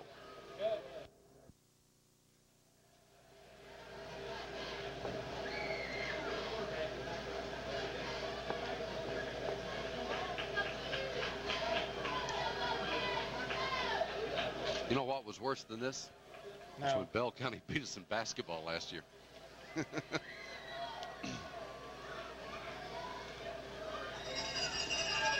Now the 3rd and 9. When the clock strikes midnight, let's go home. Well, we've not got long to go. 5-yard penalty the other way will make it 3rd and 14. Delay of game perhaps. 9:06 to go.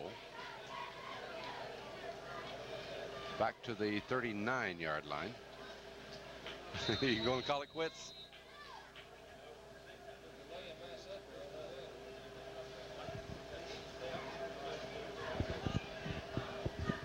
Well, it's 3rd and 14.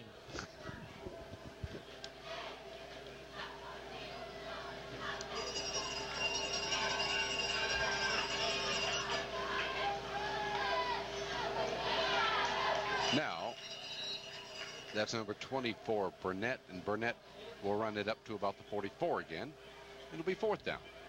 Telling it like it is, Don, they are an excellent football team. They've got great fundamentals. They block well, they tackle well, they run the football hard. They got an excellent quarterback, some fine receivers. Really just a better football team. And they lead by 20, 26-20, 8:14 to go. Schumann and Dudley back for Corbin. Smith in punt formation.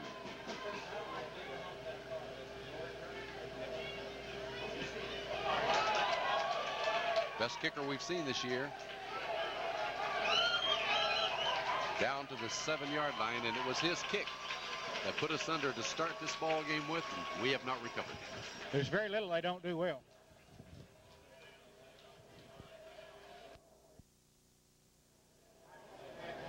I like it like that when it goes from purple to green. We give you all the color here. These radio things that interfere with cameras today. Nothing's perfect. Kennedy taken down behind the line. Is that Green doing that? Number 22? I believe it was. No, it's 28. Pardon me. Hard to see some of those. That's Dallas Skidmore. I've seen him in there a few times tonight. All right. From the 7 to the 5, a loss of a couple. Well, to the 4, a loss of 3. 7:05 to go.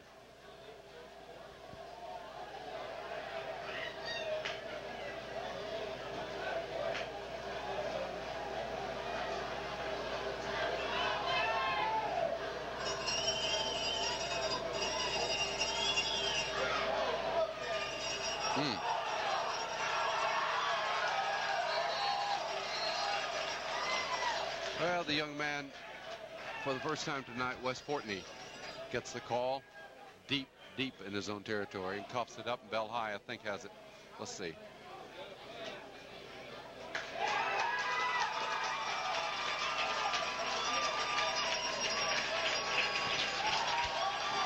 It sure will be nice, Don, when we can get our program back up to that level.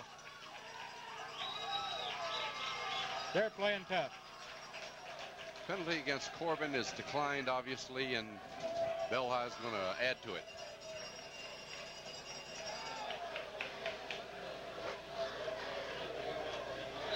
Ball at the 3. Thank you.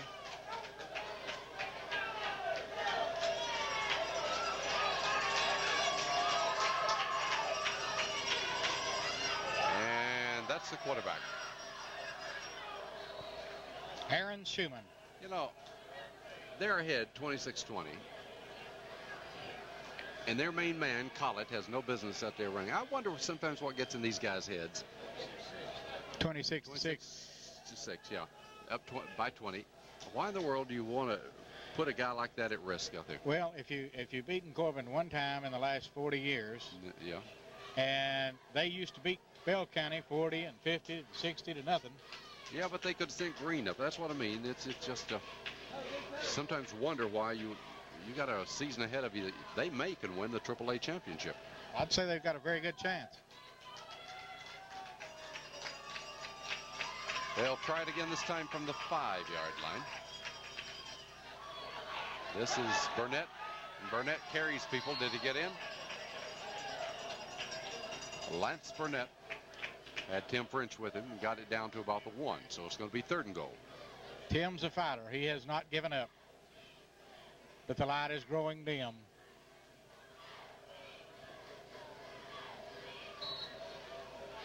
I think the light grew dim when we had it first in 10 at the 13 in the first half and couldn't take it in. And then Bell High came back. That's when the door was slammed. Here it is at the 1-yard line. Burnett, touchdown.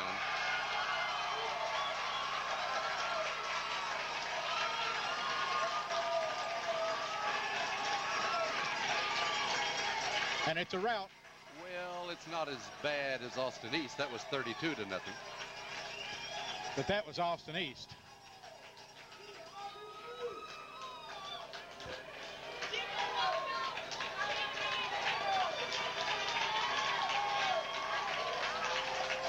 Burnett goes the yard with 4:53 remaining. Corbin will go to 2-2. And in the first 3 games, the Highlands game, we felt like might have beaten them and lost the game on the scoreboard. But here, Bell High has beaten them both ways. Yes, there's no question about this game. Now, the try for the point after, they've done some dazzling work there tonight, but it looks like Collett's going to try to kick this one. Delay of game. He just wanted to show us he could kick it further. He's got me convinced before he even kicks it.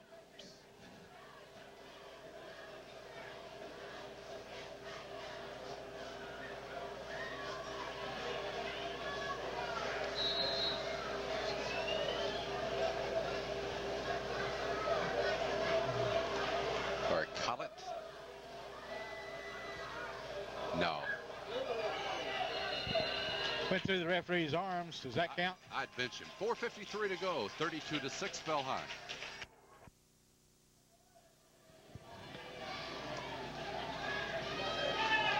A lot of white jerseys in there for Bell High as Schumann gets the ball deep at his 6. Schumann turns it on. Here's Schumann taken down, but he got a good run back up near the 40-yard line. Aaron Schumann exhibits some of that quickness that he's got. Pulls it out of the hole and gives the Red Hounds some field position with 4:44 remaining.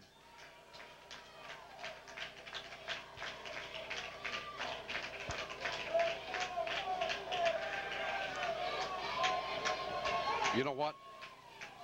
Next week's going to be about as tough. Who cares? Wayne County, is that? that who it is? They've been undefeated until now. Darren Jackson. Ooh, watch him go. Darren's only carried a couple of times tonight, but he turns it on there for long yardage. We've got a little extracurricular activity over on the sidelines. I don't know if it drew a flag or not. He got it down to the 44 of Bell High. Corbin has a lot of first downs. That's 14 first downs, but very little scoring. There's the problem. 15-yard run by Darren Jackson. Now about half soil jerseys and half bright white ones out there for Bell High. And this will be Hickman. As Hickman, oops, nothing there. God, what a move. Look at him dig. You know what? He may not have gone anywhere, but it's exciting and not getting there. Well, Hickman's got the speed, and he's got a little bit to learn about that reversing his field. That's not always a productive move, but he has the speed and the excitement to turn a crowd on, and I'd sure like to see a lot more of him, wouldn't you?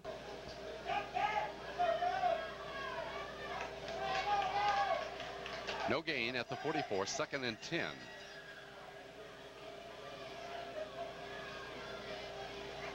And he's just picking his way. Schumann didn't have any hole there. He picked his way across to the 39, got about 5. We haven't had a whole lot of holes all evening, Don. Everything that our backs have picked up has pretty well been on their own. At the very beginning, we were getting some good blocking out of Corey on leading in the first quarter there, but we've had a hard time blocking them the rest of the evening. That one drive Corbin had when they cut the lead to 10-6 was a beautiful drive. Primarily Kennedy and Selvey, but it was some maneuvering for that one. Darren Jackson outside in. Watch him scoot. Darren goes down deep across the 30 to about the 25, and some 14-15 more yards with 3 minutes to go. Down to the 25. 15 first downs for Corbin now.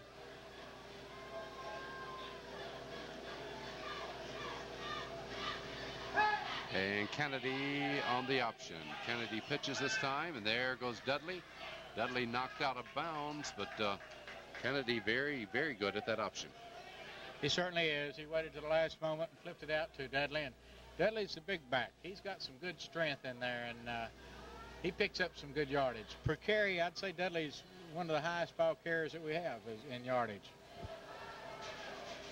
Corbin first down number 16. Bell High has 8 first downs tonight, Bill, and Corbin has 16, but Bell High has the scoring. That they do. I think it's at the 15-yard line. That was about a 10-yard play right there. And Wes Fortney is stripped up at the line of scrimmage. I'll tell you one thing. We had big Colin Ball that was doing some blocking in there that time as he got himself a pin, and he's one of the more aggressive-looking ones in the line that I've seen this evening. Colin Ball, number 52.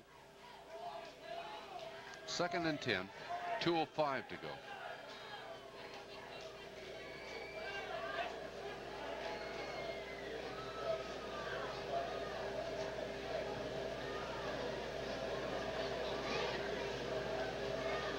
Kennedy, no option there. He'll have to keep it, and Kennedy goes deep and fumbles the ball, and Bell High has it. 1:44 to go, and Bell High fans celebrate again. Derek Jones is the quarterback. They have all substitutes in the lineup.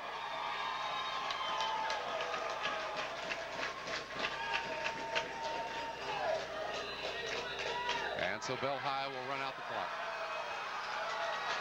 1:10 to go. Bell High goes 4-0 on the year.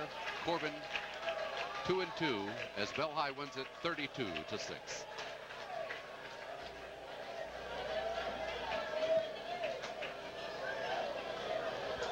the coach just got a doused with the water down on the sidelines.